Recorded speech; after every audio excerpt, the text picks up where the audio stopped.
Hello and welcome as we once again fly through the air for a bird's eye view of some of the magnificent coastlines of the world.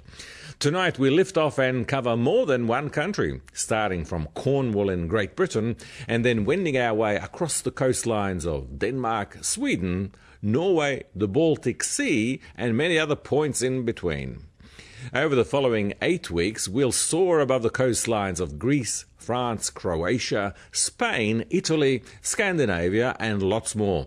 So you're in for quite a treat Wednesday nights here on Global Village. But now fasten your seatbelts and put your seat in the upright position as we fly north to North Cape.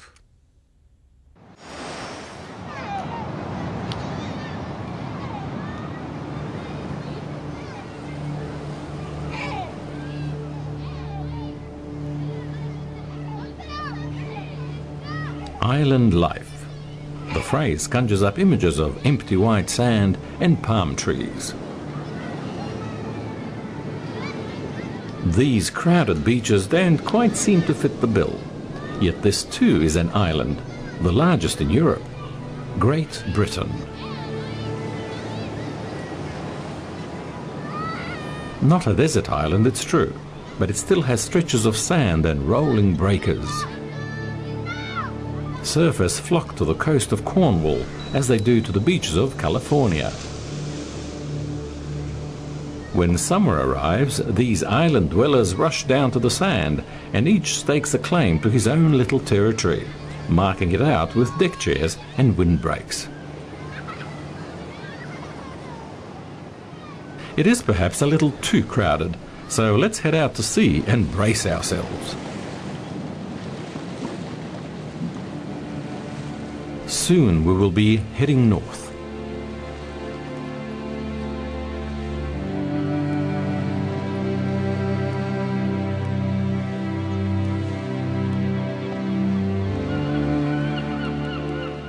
But we will not leave Cornwall without first passing by St. Michael's Mount, standing in Mounts Bay.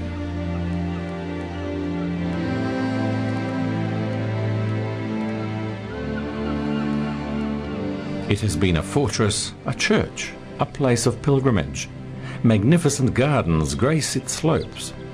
Perhaps this comes a little closer to our ideal of an island paradise.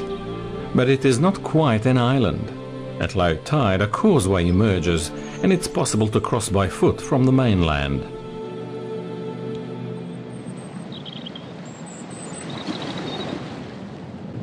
Great Britain is an island surrounded by islands, dozens of them. In the southwest are the Isles of Scilly, over 40 kilometers from the mainland.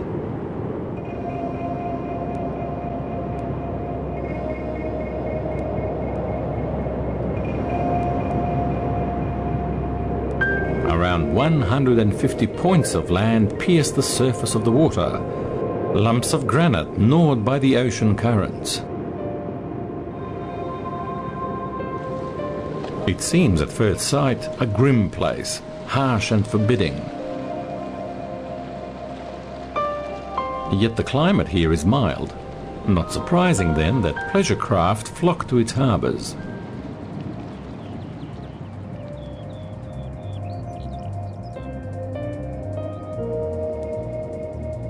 Only the 5 largest islands are occupied: St. Mary's, Tresco, St. Martin's, St. Agnes and Briar. These islands cannot completely escape the ravages of tide and tempest, but they have a secret, a warm current. The Isles of Scilly are on the same latitude as Newfoundland in Canada. Without the Gulf Stream that bathes their coasts, the islands would be shrouded in ice for 3 months a year.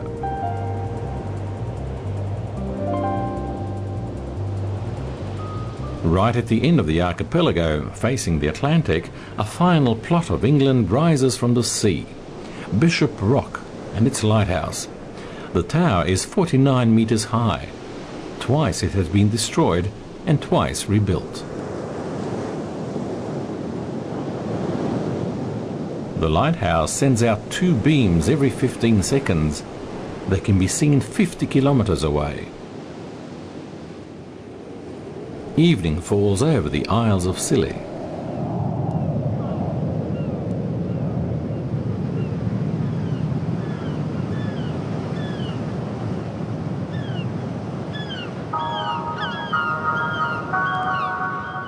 It's time to leave behind the peaceful inlets and face a harsher, wilder and craggier coast. From the southernmost point of England, we now set our sights on the far north.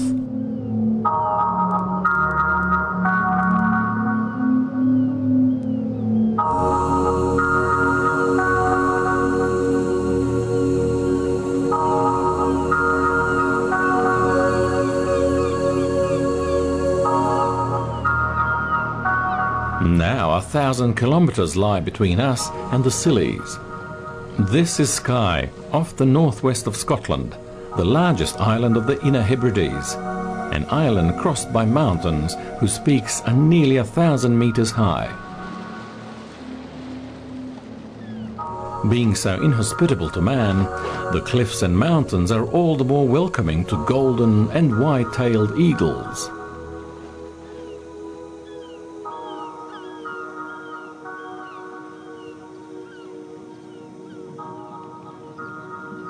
But appearances can be deceptive. People too live on Skye, though they number less than 9,000. At the west of the island is the lighthouse at Neist Point, but it hasn't been home to lighthouse keepers and their families for a long time. Instead, it's open to all. The living quarters have been turned into holiday flats. The walls are a metre thick and have been standing for 100 years. So inside, visitors feel safe and protected, but they can still hear the wild world just beyond the door. Waves crashing on the rocks and the piercing cries of eagles calling from afar.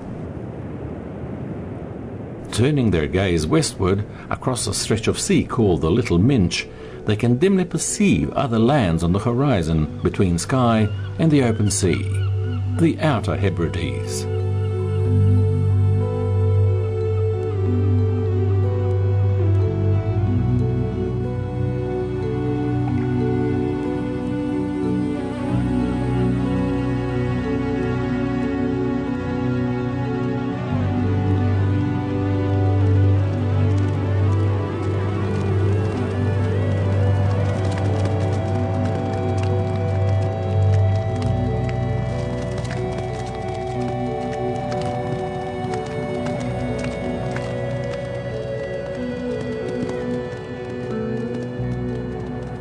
Strange pasture for cattle.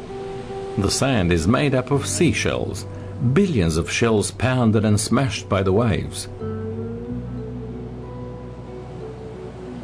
Fine white sand and clear turquoise seas.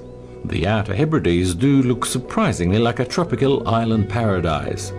Only the temperatures belie this impression.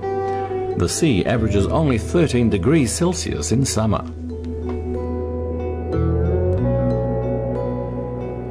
Lewis and Harris, Barra, Benbecula, Eriskay. Around 10 islands form the Outer Hebrides chain, 60 kilometres from the west coast of Scotland. Each island has its own distinct character and cultural heritage. This is the 13th century castle of Kizimul, standing in Barra's Castle Bay.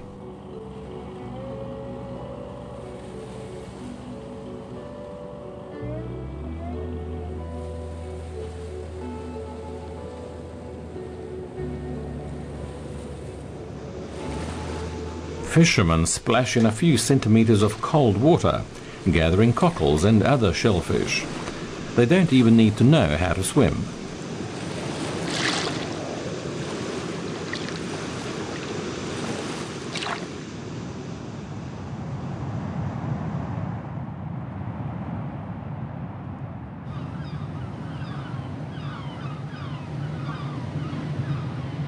Barra is at the southernmost tip of the Outer Hebrides. Today there is no wind, which is rather rare, so the clouds settle low above the cliffs. It's as if they were glad